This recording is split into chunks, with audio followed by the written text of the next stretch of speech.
All right, we had basketball games that were played today. We need to talk about them. I'll try to be quick. We had 4 games, one of them being the Dallas Mavericks.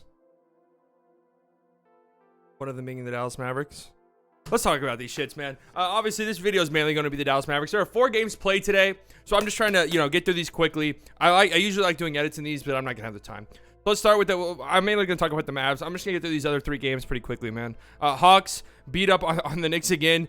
This is a sad showing from the Knicks. I'm just going to be 100% honest with you, man. This is a sad showing. They had a good season. They were a good feel-good story. Julius Randle was a good feel-good story.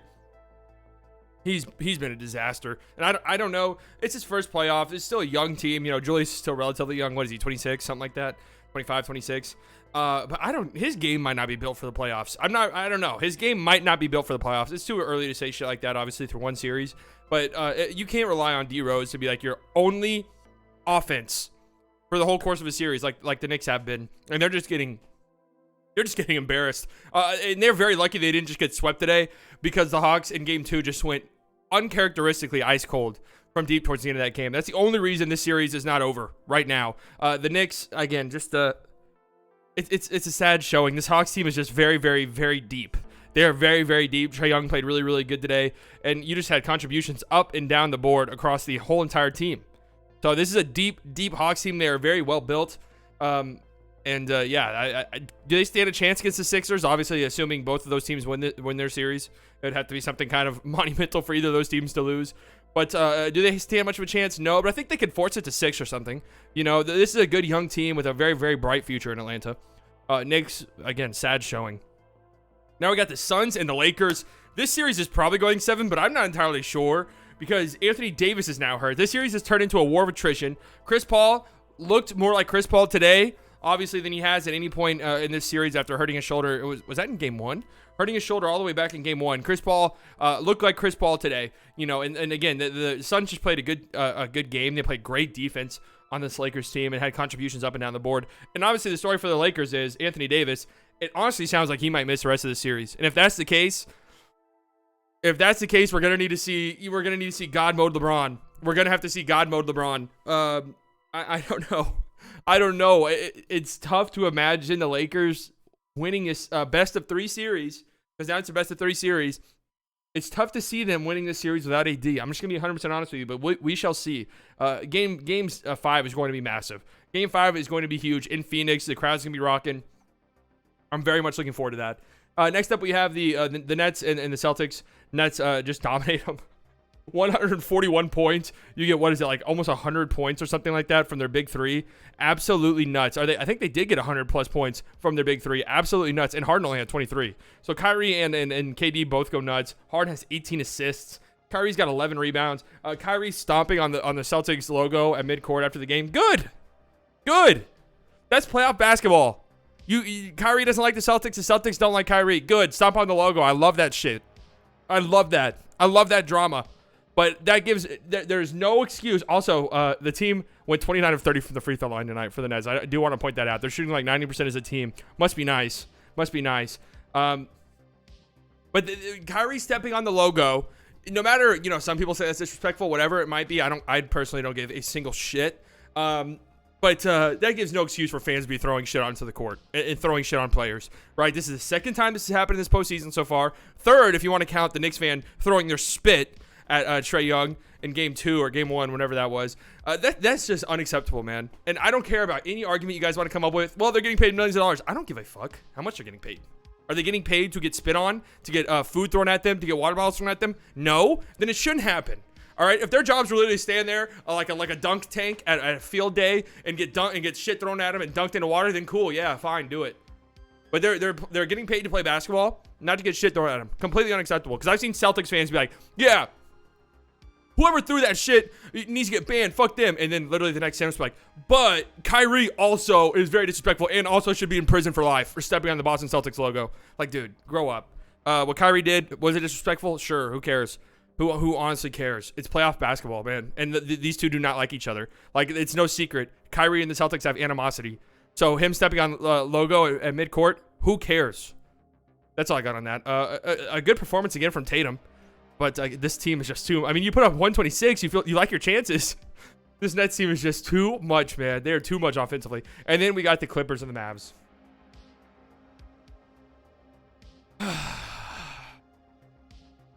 I mean, it's danger zone time.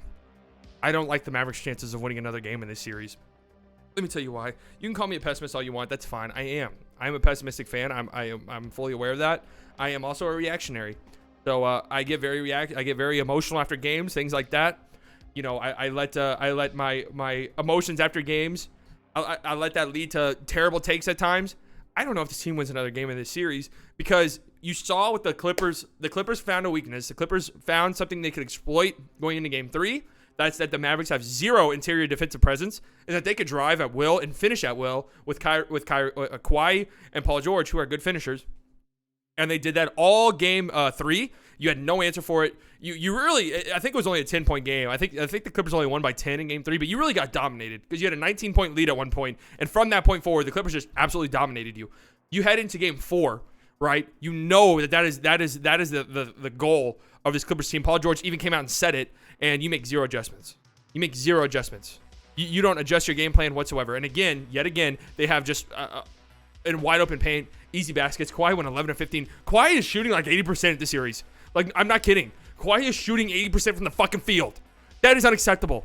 That cannot happen. I get Kawhi. Kawhi is an amazing, MVP level player, for sure Hall of Famer. I understand that, but you can't be getting 80%. Like, you can't be giving up 80% field goal percentages under no circumstances. Under no circumstances. Paul George had a quiet night. Honestly, he had a really good first half, but did nothing in the second half. Paul George has been really good this series. Kawhi's been an absolute killer, and you only gave up 106 points, but a lot of that is due to the fact that the Clippers were winning by, it felt like 70 points at halftime and just didn't give a shit the rest of the game. And as a team, you scored 81. That's pathetic.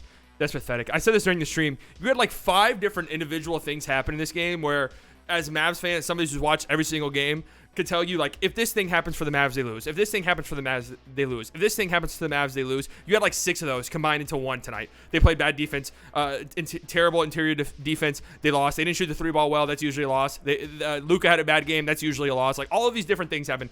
Tim Hardaway played horrifically. That's usually a loss. All of these things happen, and it's just an ugly game, man. And again, can this team make the adjustments necessary to win 2 more games in this series? I honestly don't know.